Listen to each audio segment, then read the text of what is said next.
You started a cleaning business straight out of high school. Is that right? That is true. I have always had an entrepreneurial spirit. It's something that has always been in me because I never understood why I had to work 40 hours a week to get my paycheck. If I can get it done in 2, why can't I just do that?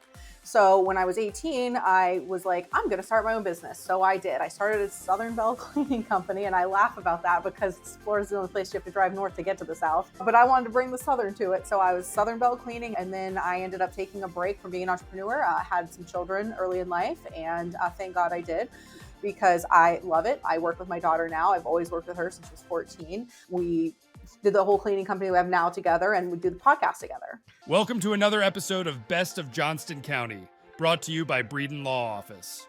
Our host, Jonathan Breeden, an experienced family lawyer with a deep connection to the community, is ready to take you on a journey through the area that he has called home for over 20 years. Whether it's a deep dive into the love locals have for the county or unraveling the complexities of family law, Best of Johnston County presents an authentic slice of this unique community. Hello, and welcome to another edition of the Best of Johnston County Podcast. I'm your host, Jonathan Breeden. And on today's episode, we have Dusta Rhymes, who has started a new podcast around Clayton, North Carolina called Down Home Dirt, and is also the owner of a commercial cleaning company called The Other Mother, commercial cleaning in and around Johnston County and Wake County. We're going to talk to her about why she started her podcast, her goals for her podcast, and some of the different types of cleaning that her commercial cleaning company provides. But before we do that, I want to invite all of you to like, follow, or subscribe to the Best of Johnston County Podcast, wherever you're seeing this podcast, whether it be on Apple, Spotify, YouTube, TikTok, LinkedIn, Twitter, or any other social media page that may belong to the Best of Johnston County Podcast, so that you'll be aware of future episodes of the Best of Johnston County Podcast. The Best of Johnston County Podcast comes out every single Monday, so be checking back every Monday for new guests, and go back and listen to some of our previous guests. We've had a lot of great guests over the past year, have been on the Johnston County, and if you love Johnston County as much as I do, I think you will find the guests fascinating. From Butch Lauder, Johnston County Commissioner Chairman, Commissioner Patrick Harris, County Commissioner Ted Godwin. We've had Chris Johnson, Economic Development Director of Johnston County, Adrian O'Neill, County Parks and Rec Director. We've had small businesses like dentist Dr. Tim Sims. Fascinating guests have been on this podcast, and I think you will enjoy go back and listen to them and the guests we have coming up in the future. Also, if you would be so kind as to leave us a 5-star review down at the bottom wherever you're seeing this podcast, so that our visibility will increase and more people will know about it. And if you wouldn't mind also sharing it on your Instagram stories and tag the Best of Johnston County Podcast. That is how we will grow the subscribers to this podcast, so more and more people will learn about how great Johnston County is. Welcome, Dusta. Well, thank you for having me today. All right, I'm glad. I heard about your podcast recently from Melissa Overton, and she's a previous guest on the Best of Johnston County Podcast. She's a tremendous speaker and medical trainer, and so I was glad to be able to have you come on. So tell us a little bit about your name, where you're from, what do you do? So I'm Dusta Rhymes, and I got that because I clean for a living, and I also like to rhyme because if it ends in a rhyme, it's a win every time. So I started doing rhymes in my 30 seconds, and somebody was like, oh, you're like Busta Rhymes, but Dusta. And I said, I'm taking that. So I took it and ran with it. It has been absolutely fabulous. And I'm originally from Sarasota, Florida, and I lived there for 27 years. I'd never seen snow a day in my life. And so I figured, why not move to where it snows all the time? So I moved to Asheville, and then I quickly decided that wasn't for me. And so I came down 40, and I was like, you know what? Raleigh looks good, but Raleigh was really expensive, and it didn't have that home feeling. You know, like it felt like another city. And while I love Raleigh, I feel at home in Johnston County. I feel like, you know, again, like it's home. It's somewhere I can leave and come back, and not saying it doesn't change, because it does, but it just still has that same small town feeling that I'm missing. Well, that's cool. That's cool. So you grew up in Florida, and I think you started a cleaning business straight out of high school. Is that right? That is true. I have always had an entrepreneurial spirit. It's something that has always been in me because I never understood why I had to work 40 hours a week to get my paycheck. I was like, if I can get it done in 2, why can't I just do that? So when I was 18, I was like, I'm going to start my own business. So I did. I started a Southern Belle cleaning company, and I laugh about that because Florida's the only place you have to drive north to get to the South. So, but I wanted to bring the Southern to it. So I was Southern Belle Cleaning, and I started out, and then I ended up taking a break from being an entrepreneur. I had some children early in life, and thank God I did, because I love it. I work with my daughter now. I've always worked with her since she was 14. We did the whole cleaning company we have now together, and we do the podcast together. Oh, that's great. That's great. So when did you come to Johnston County? In 2016. Okay. And when you came to Johnston County, did you start a cleaning business? What did you do? So initially I was living in Garner in a rental, and my ex-husband at the time wanted to buy a home. And so we looked around and we thought, we don't really want to live in this area. It's too much money. So we looked towards Johnston County because we used to go to Clayton downtown and do like their events and stuff. And I love this small town charm. So he's like, we're doing it. We're buying a house there. So we buy a house there, and a year goes by and we're in this house, and I'm thinking, okay, I want to start a business. I'm going to do it. So I go and I file all my paperwork and I'm ready to go. This was February 2020. Oh. So I'm like, cool, I'm going to be a commercial cleaning company. Oh, I guess I'm not. So in order to pivot as one would do as an entrepreneur, you have to, notice your deficit and make a move. I did it pretty quickly. I started thinking to myself, like, okay, we're in our homes, we're working, we're educating, we're doing literally everything. What is something we're missing? And call me old fashioned, but I love Alice from the Brady Bunch. And she does it all, right? She makes sure that the family works and does everything they need to do. So hence the outfit. I love to dress like a 1950s housekeeper. And I started this business where I was being Alice from the Brady Bunch. If you look at our logo, we have the little maid with the hat and the duster. And so I did that, pivoting really quickly to being a residential housekeeper. And we're considered full service and a luxury housekeeper because we're not just like a cleaning company that comes in. We go above and beyond. We do laundry. We're doing the soap pumps. We're checking the towels, toilet paper, putting the tabs in the toilets, like above and beyond. I got you. So when did you pivot? I know you do no longer do residential. So when did you pivot from residential back to commercial? It's been a year. Okay. I have some health problems. I found out that I have lupus, and it became kind of an issue for me to work every single day cleaning because I provide the service myself. I don't hire anyone just because I have OCD and it's really hard. I'm not going to lie. I tried. I know a little bit about OCD. I know a little bit about that. It can drive your family a little bonkers. Yeah, my ex-husband said that. But it could be great if you're cleaning. Right. And so I kept like cleaning our house, and I was like, I need to make money off this because this is just driving everybody crazy. So I started the cleaning company, and I decided to pivot then during COVID, and we took off exponentially just because of the community that's in Johnston County. Like everybody wanted to like help me build my business, even though I was new and they didn't know anyone. They were like, let's do this. Come on, how can I help you? So I did all that. And then, like I said, last year with the lupus, I ended up discovering that I can't work as much as I would like to. So we're pivoting over to back to commercial. Okay, and that's because commercial accounts are often cleaned once a week. Well, once a week and also in the evening. I'm photosensitive, so being out in the sun, I'm a vampire essentially. Oh, okay. I got you. Yeah. Well, I've been with JanPro, and I've had the same subcontractor with JanPro for 20 years. And so I definitely know the benefits of having that. And when I started, I used to have them come every other week. And then once they start coming every week, now I'm thinking maybe they should come twice a week, mainly just for the amount of trash, the number of employees we have here now create in this business because we're growing so fast.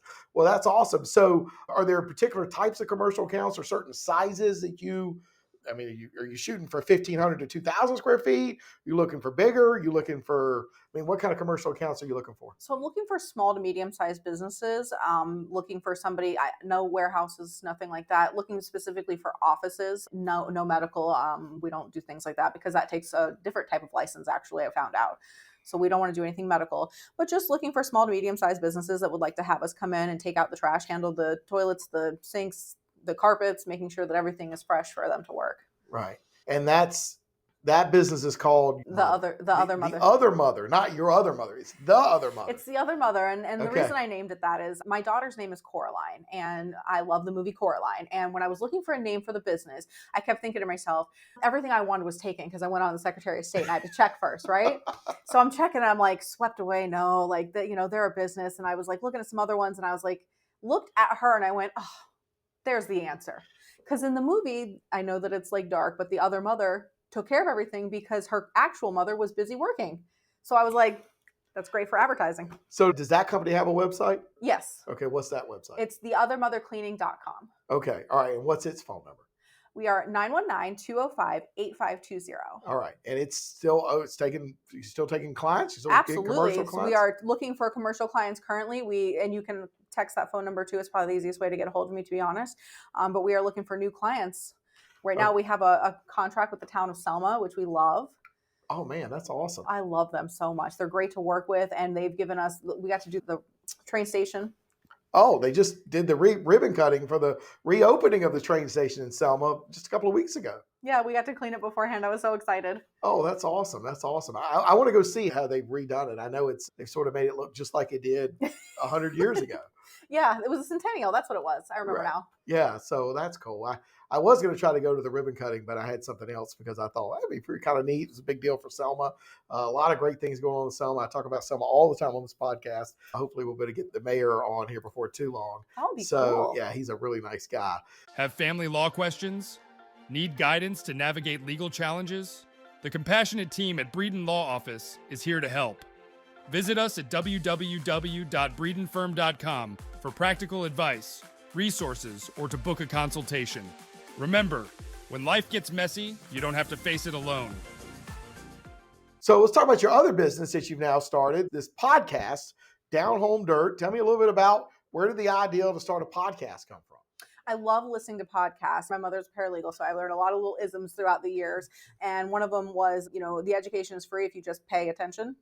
So I was listening to a lot of podcasts and I was getting a lot of great information. I was feeling like a connection to these people without actually having to know them in real life. And I started thinking about how I know a lot of entrepreneurs in Johnston County, but I know so many and I've heard their stories and I love their stories and I want them to share those stories because usually when people look at a business, they look at it for what they can do for them. And I want to humanize the fact that they're a small business owner and that they have a story too, and that they have a reason why they're doing what they're doing. So we go on the podcast and I just started recording with some friends and I have gone through some questions that I had for myself. I want to know about their inspirations. I want to know what their marketing strategy is. I want to know what they do when they find a situation where they consider it a failure, because I always say that failure is the door to success. So I want to share those stories so that I can inspire other entrepreneurs or someone who may be feeling alone in this whole, because sometimes you do feel like you're on an island by yourself. That's true. And I just didn't want them to feel that way. I was like, no, I've listened to your story. I think it's great. You should share it. So I started the podcast and we were just sharing stories and doing that at the time. And now we're doing filming so that we can come to your location, film in there, and you can really feel comfortable in your space and tell us about your business. And it's, advertising for you as well. No, that's awesome. And one of the reasons I started my podcast, the same reason you started yours. I wanted to tell the story of this community members, small business owners that have stories to tell. They're always fascinating. That's one of the things I've tried to do with this podcast. You're a small business owner. I'm a small business owner. The one thing that you'll learn as you talk to entrepreneurs, and you know this, and everybody listening, if they don't know it, should know it, is my business is no different than yours. Exactly. And the problems I have are the problems you have, whether it be staffing, inflation, cost of goods, services, pricing, collections. All of that stuff affects all small businesses, regardless of who we are or what we're doing. You know what I mean? And so I think that's the thing that I hope people get that listen to the businesses are on here, is that the struggles that these businesses have and their pivots, like you open a commercial cleaning company 30 days before COVID shuts the world down, but you pivot to residential, which there was a greater need for. And now that you're not in a position to do the residential anymore, you've now pivoted back to commercial. My office, I started out doing criminal defense and I did family law as sort of on the side. But at some point I began to realize that my passion really was in helping children and being more involved in helping families than it was helping criminals. And so we ended up pivoting to just doing family law now. So, we've all got these stories to tell. And I think it's great. I've listened to your podcast. I really enjoyed it. I listened to the one with the local roofer. I forget his name, but it's a great, Alex, it's a great story. The story of how he started his business and trying to grow it is tremendous. And I'm going to go back and listen to some more because, you're putting out one episode a week now. I am on Tuesdays, we have a new episode every Tuesday, and most recently have gone to the Chamber of Commerce in Clayton, and I interviewed with Dana so that I could spread the word about different programs in order to, if you want to start it, you want to continue growing it, if you don't know what you're doing, they have so many great programs. So my whole goal with the podcast is to inspire, educate, and connect entrepreneurs. Well, that's great. And the Clayton Chamber of Commerce is awesome. Dana Wooten was a previous guest on this podcast. She did a great job talking about what they're doing to help people. And her story is a great story as well. So one of the things when I was listening to one of your podcasts, you talked about Tang and how much Tang helped you, but I didn't know what Tang was. Tell the listeners about Tang. Tang is short for Triangle Area Networking Group, and it was started, I believe, in North Raleigh, and they brought it to Clayton, and this was during COVID when they brought it to Clayton, and it was one of the only two options that I had available for networking at the time when I started in 2020. Well, with the shutdown, there wasn't a whole lot going on. Now there's plenty of opportunities for networking, but at the time there was two. And so Tang was one of the ones that was great. It has the same similar structure as BNI, but it's the people that want to refer you because they want to, not because they're required to because you're in the group. And that's what I loved about it. It built a sense of community, and they meet right downtown on Tuesday mornings from 8 to 9:30 at Manning's Restaurant. So you can go in and just pop in and visit and tell them that I sent you. But it's a great group of people that just want to see the community grow. They just want to help each other. They just want to network. Okay. Well, that's great. And they still meet still currently. Well, that's awesome. That's all. Manning's, another great restaurant in downtown Clayton, right across from Crawford Cook Shop, another great restaurant in downtown Clayton. My favorite. Yeah. So what did you learn there from that networking group? I mean, I think everybody should be involved in networking groups. I have been since I started here in 2000 between the Chambers of Commerce and different things. What did you learn from that group that you're able to use today? Oh, a lot. Because when I first started my business, I used to say the words, anyone is my client. Not everyone is my client. I learned how to funnel it down, to get a niche, to make sure that I was conveying the message that I wanted to in my 30 seconds. That's why I loved Tang. It was such a good community of people that would come to you. They'd be like, hey, can I offer you some, advice? Yes, absolutely. Tell me what what I could do to make myself better. And that's kind of the whole thing about it. I love them because they helped shape me to who I am now and create this entire business that I have and give me feedback. One of the things that I started out with is I noticed that there was nobody had a checklist. Now I'm ADHD, so I need a checklist. And I noticed with cleaning companies, they'd say, yeah, I'll clean it. Okay, but what are you doing? There was zero accountability, right? I'll dust this. Well, what does that mean? So they helped me formulate this entire checklist that goes room by room so that when I go to a client's house, I show them exactly what I'm accountable for, what's going on, what I'm going to do. And they have a hard copy of it and I have one. So it was just very nice to be able to form my business from nothing with them. Well, that's awesome. What advice would you give, since you interview entrepreneurs and I interview entrepreneurs, we do this every week. What advice would you give somebody thinking about starting a business based on your experience starting more than one business and talking to all these business owners on your podcast? I've noticed a common theme in mine. Everyone says the same thing, and I agree with them, which is just do it. I have always been a risk taker because I am not interested in waiting around to see the consequences sometimes. So when I think about having a business, I'm like, all right, here's how it's going to do. We're not thinking about anything else. None of the negativeness, none of the what ifs. No, you jump in, you do it, and you figure it out because everything is figure outable. I know it's not a word, but it's something we've made up.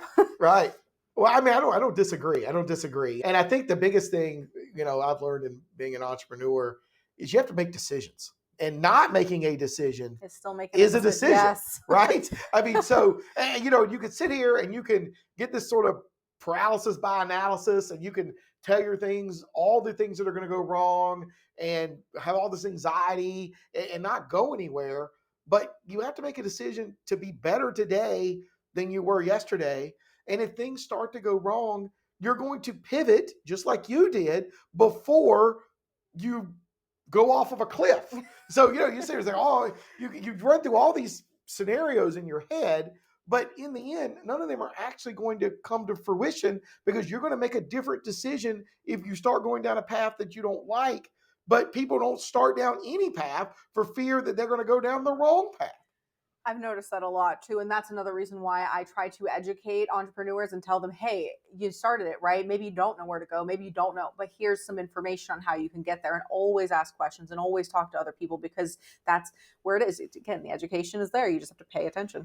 Well, there's no doubt about it. And I mean, you listen to a lot of podcasts. I listen to a lot of podcasts. It was one of the reasons I decided to start a podcast like you did. And I get a tremendous education from just listening to the podcasts that are out there, and there's tons of them out there. The best mindset podcast I've found is the Mindset Mentor with Rob Dow Jr. I think it's the number one mindset podcast in the world. He's out of Austin, Texas, and it comes out 4 times a week. And it talks about sort of the power of positive thinking and how to overcome negative thoughts and making decisions and taking a step forward and, maybe overcoming some of traumas from your childhood that we all have at some level. And it's really been helpful for me, along with there are other mindset podcasts out there that can help as well. I like to listen to Creating Disney Magic with Lee Cockrell. He was the executive vice president of Disney World, and he was at Marriott and Hilton, and he was a hotel guy, and then he ended up running Disney World. And he didn't have a college degree, and he just worked hard. He was from Oklahoma, and just all the things about the level of service that Disney provides and how it does it and the procedures and the checklist and all of that type of stuff and leadership has been really helpful to me, that kind of stuff. So there's a lot of great podcasts. What are some of your favorite podcasts? Oh, they're not appropriate. Okay. All right. No, I like Dumb Blonde podcast, and I know Okay. that a lot of people think whatever they want to think, but when she starts bringing on people and they're talking about their traumas, and even though they had all that, they still were successful. That's the kind of things that I like to listen to. So I listen to that. And then there's also a podcast that I love to listen to called Independent, and it's Connor Price. He is a rapper that I absolutely love, but he's an independent artist from Canada, and he started a podcast in order to do the same thing that I'm doing with other independent artists. And I was like, that's fabulous. So I started listening to all those. That's where I got the education from. Okay. Well, that's great. That's great. Well, there's several podcasts, if you're out there listening to us in podcast land, that you might want to look up and subscribe to and see if you might like to hear what they have to say. So the last question I ask everybody on this podcast, what do you love most about Johnston County? It's a tough choice, but I think I'm going to go with the community because that has served me much more than, obviously the food. I got myself in trouble with eating a little too much, but that's okay. But I love the community, and I love the fact that I came in as somebody who had no roots here at all. I had no connection. And I came in and I just started being myself and telling them that I need help and that I'm doing this. And they lifted me up. They helped me build a business. They've connected me with even more people. And it feels like home. Well, that's great. That's great. And it's a tremendous community, and we have a lot of great people in Johnston County.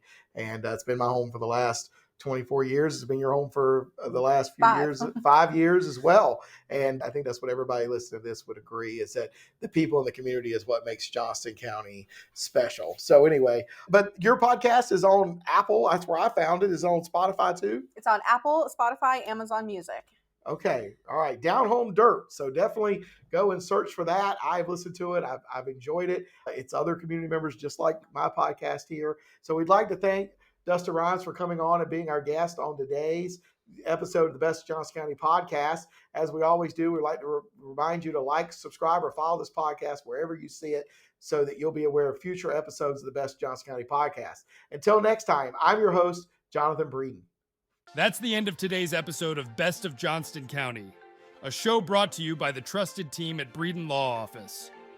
We thank you for joining us today, and we look forward to sharing more interesting facets of this community next week. Every story, every viewpoint adds another thread to the rich tapestry of Johnston County. If the legal aspects highlighted raise some questions, help is just around the corner at www.breedenfirm.com.